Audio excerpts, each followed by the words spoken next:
Welcome to Mentoring Unlocked, hosted by Lindley, founder of Serendis Leadership and MentorKey, the platform making mentoring impactful and elevating workplace development conversations.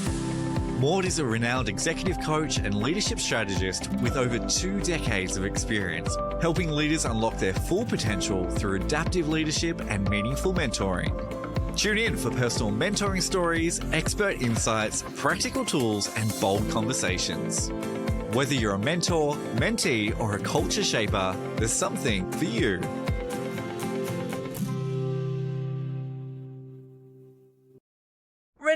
Renée Law, thank you so much for being my guest today. I'm so looking forward to the conversation with you. Renée, we've known each other for, I think it's nearly 21 years now. It is.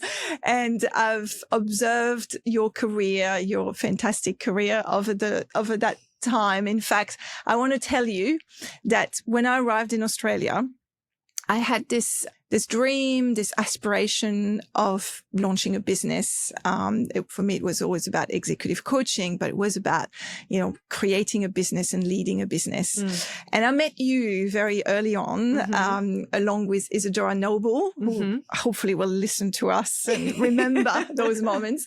And that both of you were in business, you were leading a business. And I listened to you both. I completely was inspired by what you had achieved. And I thought, well, if they can do it, then, there is hope that I can achieve Maud. just a little glimpse of what they have.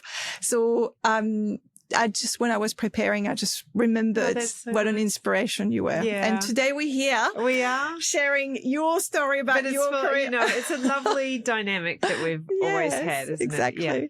So today you are the Chief Operating Officer at the Automic Group. And it's quite a recent shift from different steps of career. Tell us a little bit about the journey so far for you, the moments of highlights, the golden threads of what gets you out of bed in the morning. Yeah. Small question. You can tackle any way you'd like. Well, let me take you through some of the threads because I think that's an interesting way to think about it. So I started off my career at Oakley, the sunglass company. Yes. And I think how I got into it is a really interesting thing because after I finished university, when everyone wants to get on those graduate recruitment programs and they're very, structured and you have to interview like 1,000 times for them, all that sort of thing. And the brands, big brands, financial institutions. And I was like, yeah, I want to get on one of those. And so I got on one of those. I moved to Wellington, which was, the big smoke in New Zealand. I was working for this company, National Mutual. I thought, this is amazing. Big brand. Everybody knows what I'm doing. Everybody understands now, like what I've, achieved. I was there for about 2 months. I was like, oh my God, what have I done? I don't relate to this product. I don't relate to the people that I work with. Not that I didn't relate to them, but they just it wasn't me. And the pace in particular wasn't me. It was very, step by step. And so, that was the first big defining thing in my career is that I left. 2 months into it. I left this graduate recruitment program 2 months into it. And I remember going and seeing the fantastic man actually who had, who'd I'd done the last interviews with. I actually thought he was incredible, but it was my day to day that I just couldn't connect with. And I remember going to see him and it was just like so awkward because here I was like a 21-year-old graduate being there for 2 months. And I'm telling this person like, I'm leaving your big, important company and your big important job because a family friend had asked me who had the distribution for Oakley, Billabong and Rip Curl in New Zealand said, look, we've got these 9 boxes of sunglasses. We don't really know what to do with them. We've got a couple of salespeople. Do you want to come and see what you can do with Oakley? These sunglasses. I'm like, yeah, I know these sunglasses.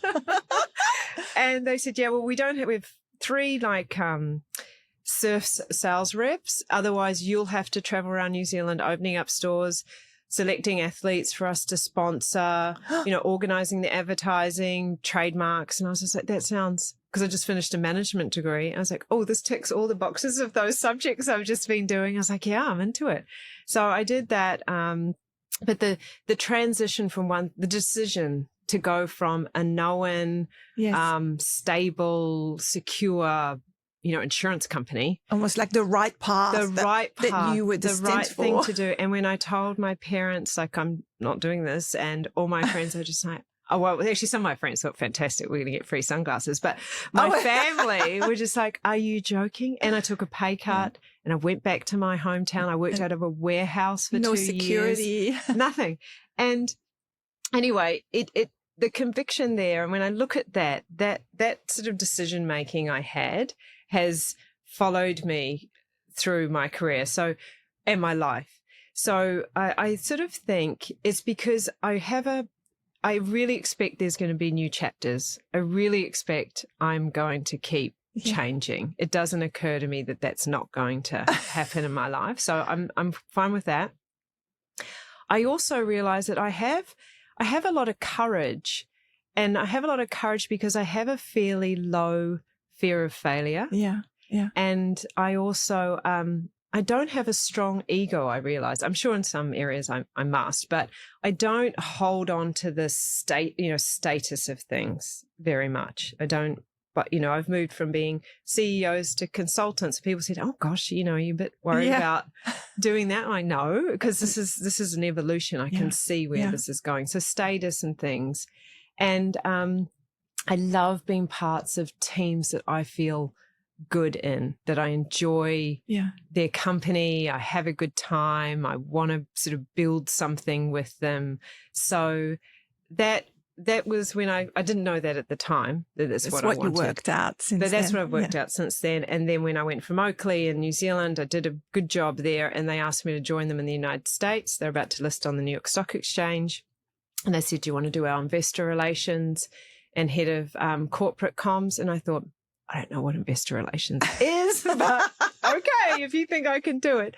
So I go there, and I was just like, there's so much I had to learn, obviously, to work with a New York Stock Exchange listed company and be their spokesperson. But, I really rolled up my sleeves and got into that, did that for about 5-6 years. And then I realized, okay, this path has come to an end for me. I'm either going to change here or I'm going to move somewhere else. So then I moved to Sydney and started from scratch. And actually some people, when I left the States, just could not believe, like they said, with your network here and all these people and, you've in this high status thing. And I'm like, yeah, but I mean, I reckon I can do it again. So, came here, worked in consulting, had my 3 babies and did, that's when I started my own business. So I had the flexibility around that, and then really stepped back into corporate life again around 10 years ago, I think. Mm-hmm. And so then, I've been working more recently with FTI Consulting, which is a global management consulting firm. Love the global sort of aspect of that. And, but it was also time to change because I wanted to take on this leadership role. Automic, and I'm running the professional services side. They have an amazing tech platform, and that's also where I feel like the future is, of sort of being a leader and triangulating where data and technology is going, where people are, needing that sort of leadership and support, and what does the future for our sort of clients look like? So that's a really long answer to your question. Well, it was a really long question, and you've totally fascinated me. There is so much that you talked about then, but from sunglasses to a tech and professional services company now, we can hear your passion for every role. Mm-hmm. We can hear that you make decisions based on what's going to make you tick and the people that you're going to work with. You touched on 2 things that I think are really important. Is it change is a constant for you. That's what you expect. Mm-hmm. And also, you don't bring a lot of fear to the next role because actually that doesn't worry you. No. That's really fascinating. Actually, when we talk about courage, we talk about fear, of course. When you talk about psychological safety in the workplace, you have to talk about fear because that's what we're mitigating constantly. Where does that come from, Renée, that you don't have that fear of failure?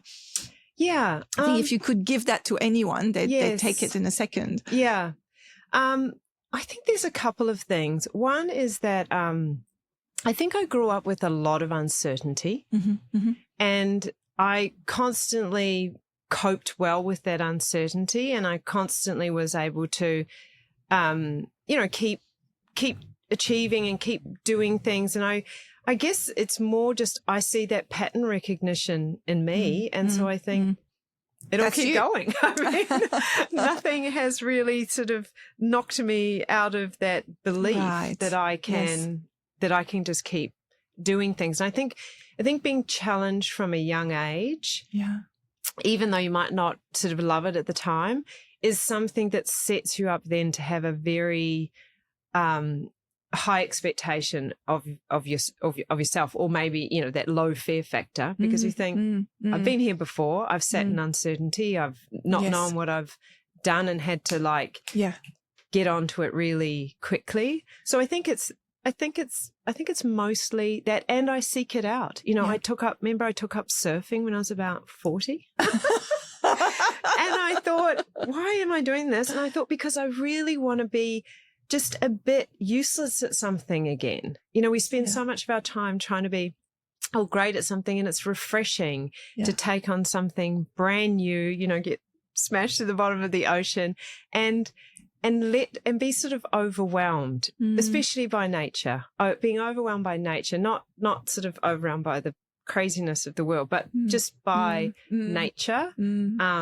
In sometimes beautiful ways, you can be awe-inspired, but that I think there's something in that that's really good for us. So it's really interesting. You're telling me that actually there is a learned belief for you that no matter what, you will prevail, or you haven't said you will succeed, but you will be all right. I guess that's what I'm hearing, no matter what. Yes. Because you have throughout your life put yourself in situations consistently where, or you have been put in situations consistently where the outcome was uncertain, but actually you were okay in the end. Yes. And so it sounds like now you're actually seeking out those uncertain situations, and with the deep belief that it will be okay. That's fascinating.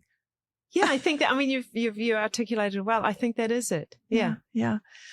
Any mentors that have elicited that in you? And obviously that comes from your career history and your childhood, as you said, but have there been any moments of mentoring that have helped you crystallize, clarify this? Not in a formal way. I've never had someone intentionally say, or had a sort of an express relationship with someone as a mentor.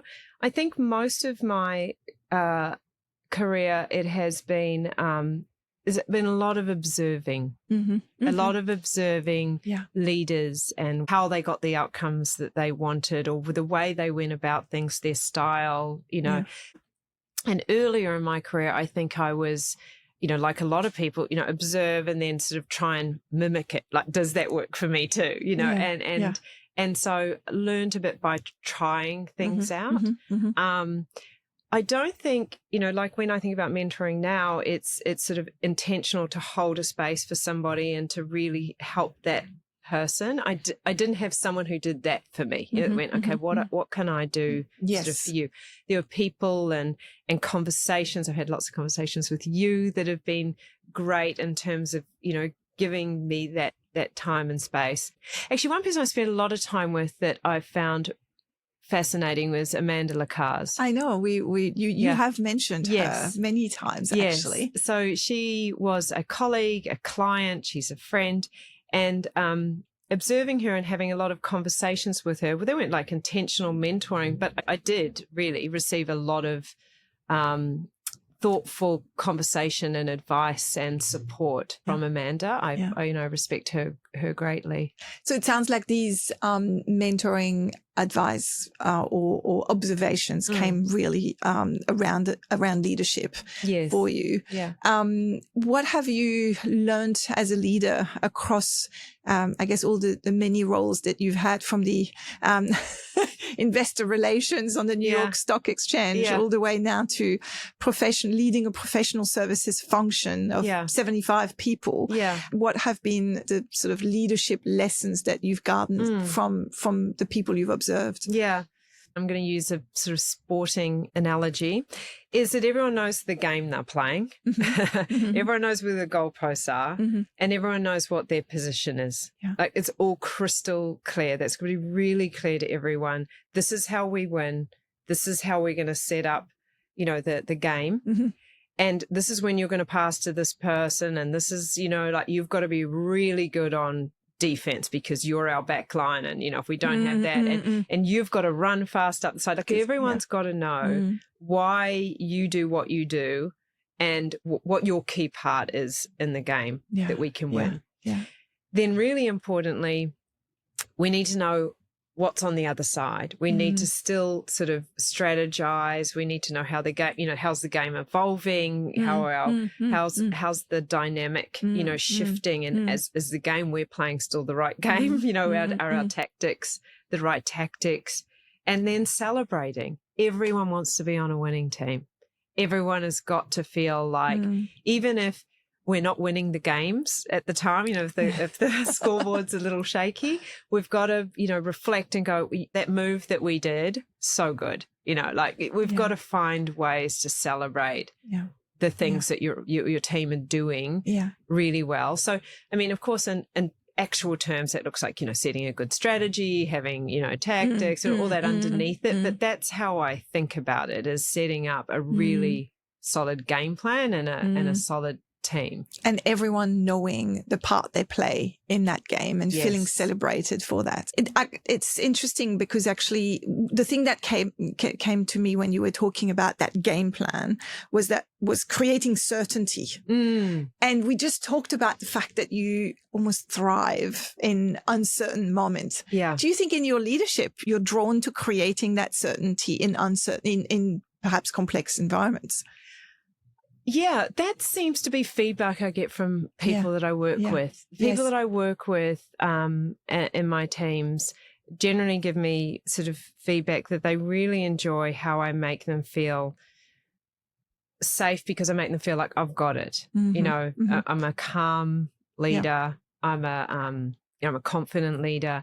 So I think part of it is also the nurturing part of me that sort of wants to look at the outside world and think, okay, we all need to know this is all happening, but let me put my arms around you. Like, let's do this together, like giving everyone a sense that we can do this, because I am very conscious that other people will think and move and be comfortable at a different pace and in a different way to me. I'm really conscious that I tend to move quite quickly, and I want things to move quite quickly. And that I have got a high tolerance for sort of a lot of issues and a lot of uncertainty. And I've learned, and I learned the hard way that where my tolerance is compared to most people. So the fact that people find me kind of calm and they find it sort of safe working with me, I think, great. I'm making the right connection to where people want to be. This would have been something that you have to learn throughout your career, because I would imagine that early on, imagine you as an early leader, perhaps you conveyed more of that hunger and that pace and that appetite for I was going to say the fight. It's not really the fight, but it's the let's put ourselves in danger to actually win. More. So how consciously has it been that you have shifted that energy to be much more protective, clear, and I guess creating that certainty where uncertainty is? You've shifted that energy as a leader. Yeah. I was much more directive when I was younger as a leader, much more directive. I was much more like, okay, I've got all the game plan. Okay, so if you do that and you do that and you do that, and then we're just going to win. And if you're like, well, I wonder why I'm doing that. Like it took me a while to think, I have time. I was always in, okay, let's just get this done without giving people the picture of why we're doing it. I didn't bring people along with me at all. I had the game plan, and I just think it was much more directive and not inclusive or I didn't spend the time with people. So, and I think as you get to work with bigger teams and across more things, it comes to a grinding halt. I mean, you just can't Yes. be a leader like that, Yeah. right? You can start off a bit like Yes. that. You'll fail. In fact, it's not you'll fail, but you won't inspire the right people in the right way. You just have to keep, Yes. being directive. I mean, we've all seen leaders like that, but yes. And you've learned from watching or experiencing, I guess. Yes, very much. Yeah. And, I've got the benefit that I've provided advice to a lot of different leaders. And so I mean, and like you, we've benefited from being able to see all these different styles. So I really value that. That's fascinating that you have over time really sort of shifted that energy as a leader. And Renée, recently you left FTI and you put a LinkedIn post, as we do. But I was absolutely in awe of reading. In fact, I think I found myself, I lost myself reading all the wonderful messages of people saying how much they will miss you. And, people always are polite. Congratulations. Renée, they're lucky to have you. But your messages weren't like that. That wasn't it. It was, you have made my journey here so transformational, or you've made such an impact. I've learned so much from you. You've been so generous and kind. So these are actually, a number of messages that convey that deep gratitude for your mentoring. You said you don't have you haven't had formal mentors, but it sounds like you have been informal or formal mentor to so many. Tell us about how you are helping others in their career, in your role of mentor or as a manager. How are you consciously or unconsciously guiding others? I have had, I've only been in my new role for a few weeks, but so if I just sort of talked previously, I had formal mentoring relationships and I had a lot of informal as well. The formal ones, I think, are much like you'd normally see in an organization, but I think it's the informal ones where I've really tried to do things on a couple of different levels. One is I've tried to connect with people in a way to engage with a wider group of people than I could one-on-one. And so one of the things that I've done is I've gone around often and held a series of things like how to think about your career or your personal brand or the way that you sort of present yourself in meetings or in difficult situations. And I'll do that with a group of internal people. And it creates an opportunity for us to talk about something that's important for them and their businesses. But it also invites me and the people I'm with to share some vulnerability. We're talking about things that are very personal, things that are skills and techniques that they're not sort of taught very often. And I share a lot of my personal stories through doing that. And more often than not, we go over time because people want to ask me some questions. They want to share some moments they've had that have been tough for them. They've either been extremely nervous or someone else's they've felt uncomfortable from someone else or a situation. And so I like finding moments where I can engage with a bigger group of people and share those sorts of stories that bring out our vulnerability, because it's an instant connection. It's a really instant way then for people to think, well, I can go and chat to Renée another time about that because she's already shared this with me and I shared that with her. And so it creates an engagement that isn't there if I just, walk through the halls and say hi and, how's work going or something. So I purposely have sought out doing things like that give me that moment. And then I do end up having a lot of informal sort of mentoring relationships with people. So Renée, that's really interesting. You're actually saying that you make yourself vulnerable on a topic that's relatable and important and impactful to a group of people. And when you do that, you are opening that trust relationship so that they can come and seek you out later. Yeah. And you're doing this consciously, deliberately. Yeah. Amazing. Yeah. Now I understand why they're so grateful. I mean, that's one of the things. I mean, the people that I work with, obviously I've got an opportunity every day to engage with them in a different way. And yes. And I always love trying to give people small feedback in the time, or those real, genuine mentoring moments. I love you. I love being in the office and us all being back in the city, because that, the time of walking back from a client meeting, or the time, they're always a good time to have a nice chat and just, most of life and work is tweaking, right? It's not like there's not normally some massive shift. It's like, okay, how about we do that a bit differently? Or what do you, how did you think that went? And, giving people a chance to have those small insights and tweaks so that it's a comfortable way to receive that kind of feedback. Yeah. So it's establishing that deep trust so that then you can actually give them the feedback when you're walking back from a meeting. Yeah. And I seek it myself. I always, I'm conscious people don't, often it's uncomfortable for them to give it to me, but I do really genuinely want us to think as a team. Yeah. Wonderful. Renée, I'm thinking that the framework you've just given us is so powerful as a leader. Understand your game plan and translate that into a very clear responsibility, very clear role for everyone in the team. And you said as well, like, celebrate the moments of success, no matter how tiny they are, just celebrate, I guess, people and what they've achieved. Can you share some moments of mentoring that you have had as a leader, creating that dynamic when you are thinking about people that you've supported through their game plan, or when you've had to change the game plan because something happened and you've had to steer your team in a different direction? Can you share some moments where you have led or mentored individuals in that context? It's probably relevant around some opportunities we've had to do a piece of work, say, with a client that's new. Yes. And really different, and we haven't done it before. Yeah.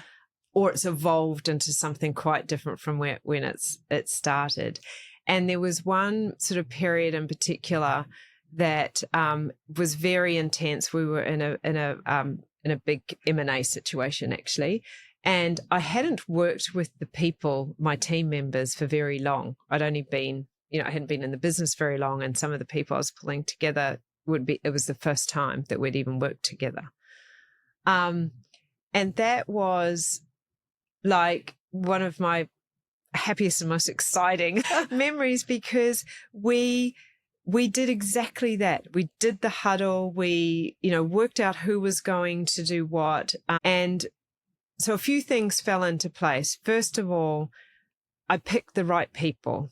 So that was the first thing, is that I very, very intentionally thought, I need people who are going to be able to move really quickly, that don't have an ego about this. They're actually going to roll up their sleeves and get into this with me. And I need people, even though I haven't worked with these people before, I need to be with people that I feel I'm going to be able to trust really quickly. And that was hard. It was a very big sort of moment. But the way we set ourselves up in having these, to start off with anyway, really regular cadence of making sure we all saw the game plan the same way, even though there were different things coming at us every day. Staying really aligned on that. And then, like I said, it was pretty military at the end of our calls. We'd be like, okay, so you're going to do this, you're going to do this, I'm going to do this, I'm going to, and we would just drive forward. It was the most exciting sort of period.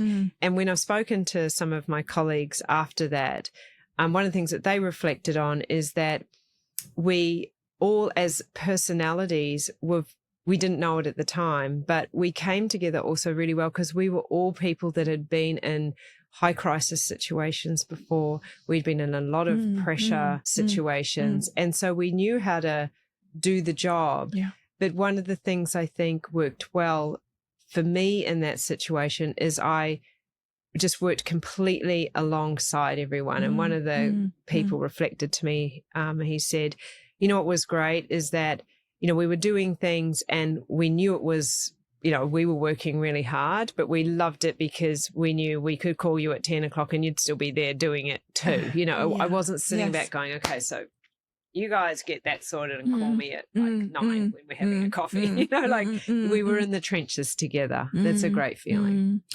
The golden thread here is that actually you've been saying that you've learned from mentors by observing them. It sounds like people are learning from you very much by observing you, and you're sharing that you're very open in actually sharing with vulnerability your own learning. And also it feels like it's all about people coming together for you and that osmosis of we're going to overcome this together. Yeah. I'm not a lone wolf. I never have been. Loved school. I love teams and people, and that's always been where I've felt most comfortable. And to be honest, I've always felt most comfortable leading them too. Yes. I always wanted to be the captain. It's just where I feel, I'm best. Because you provide that certainty, that clarity, that direction, that sense of ease for people. It's a natural leadership role.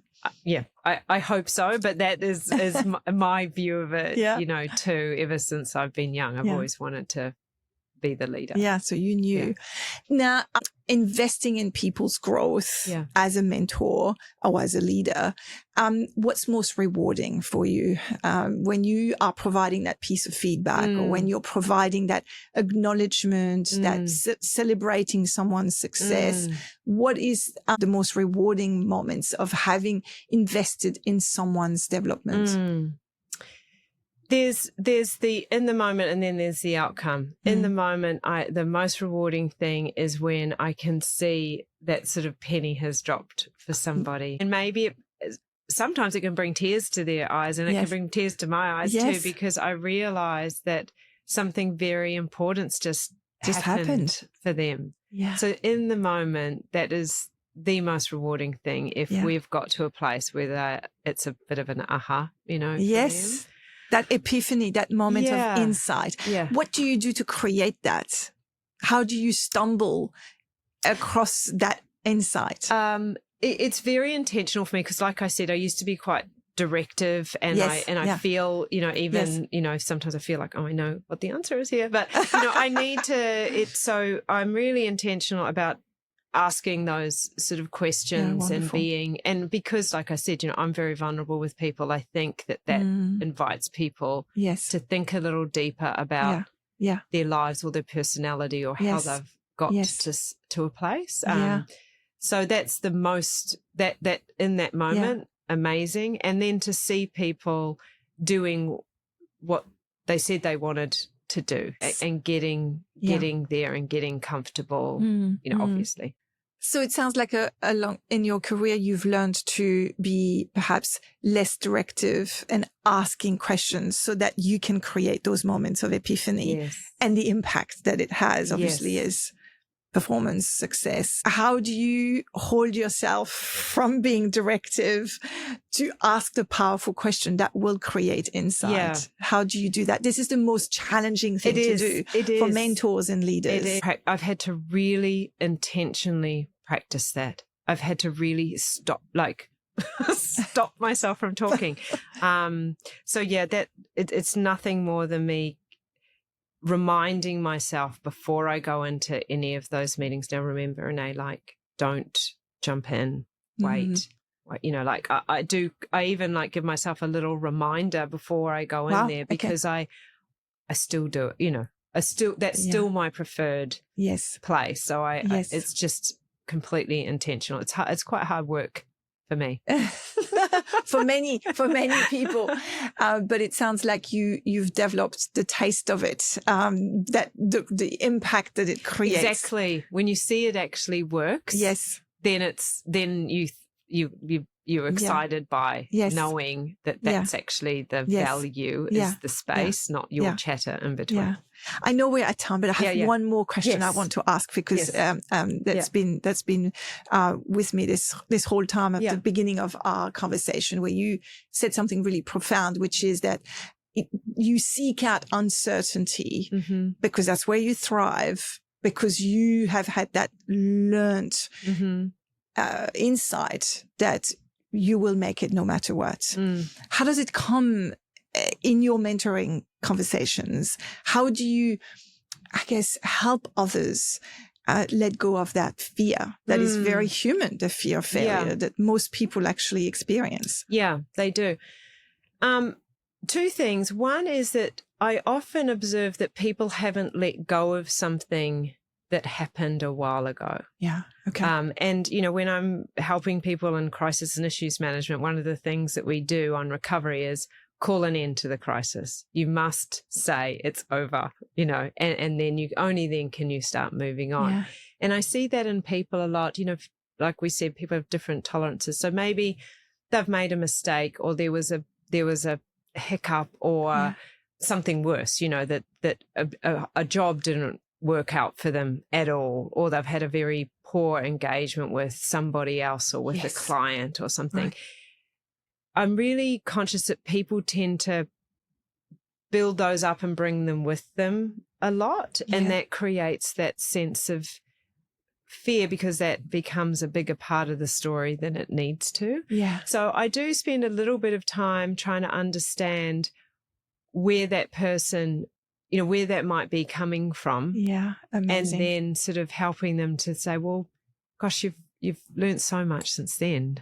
And do we really think, you'll do that again? Is that really the pattern that you're doing now? Amazing. So a bit of it is sort of observing, asking some questions, and then helping them to let go of what might be sitting there that doesn't need to be there anymore, because that issue or that crisis or whatever, it's done.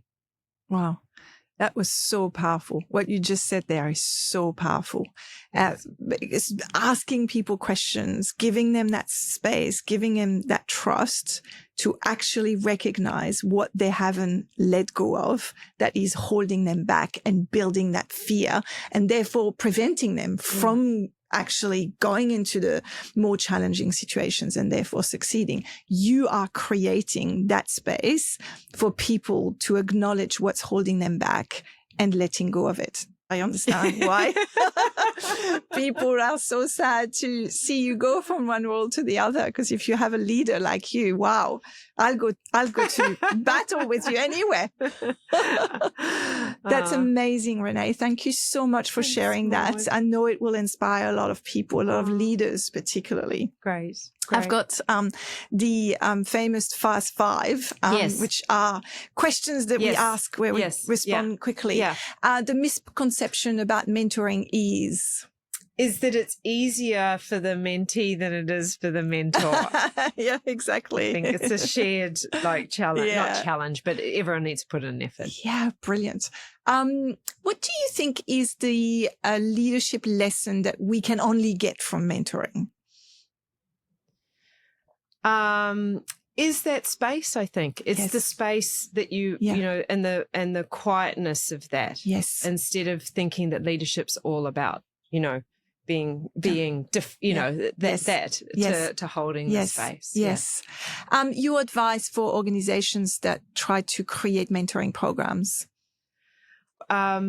Really spend the time in establishing expectations and establishing what it's not, and setting people up well for right at the beginning is really important for that relationship. And then moving on to two questions about leadership. Yeah. What is an article, a podcast, a book that you've read or listened to recently that has made an impact on you from a leadership development perspective? I listen to a lot of different things. But one of the things, it's weird, but I'm rereading a book called The Razor's Edge by Somerset Maugham. Oh.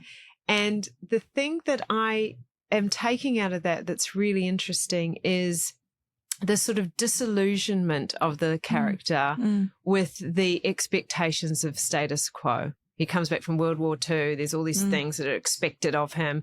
And he finds it so disillusioning because he wants to determine for himself what his life looks like and the freedom of that, and doesn't want to conform. And I think there's a generation of people now, you know, our younger generation of people. There's what's happening in the world. I think that's a really interesting leadership challenge, is disillusionment and expecting people are going to want to conform to the things that they've always conformed to, that we've been able to motivate people behind. We don't know that they're there anymore. And so what does it look like if you're leading people who are actually looking for deeper purpose, who are looking for self-determination, who are looking for their place in the world, in your organization? That's exactly what leaders are grappling with at the moment in this current era. Yeah. Razor's Edge, did you say? Razor's Edge, yeah. The future of leadership is? Getting to that intersection where we have the knowledge base and the of us as leaders, of understanding what technology capability is, and understanding where people are with their behavior. So I think it's really strong intersection or triangulation of what does that mean for my organization? What does that mean for my people? What does that mean for how I'm going to lead? We need to think about what's the dynamic between those three things. Leadership, people's behavior, and technology. Yeah. Fantastic. Renée, thank you so much for being my guest today. That was so fun. So to have happy you. to. Yeah, lovely. Amazing. Always lovely. Yeah, thanks, Maud.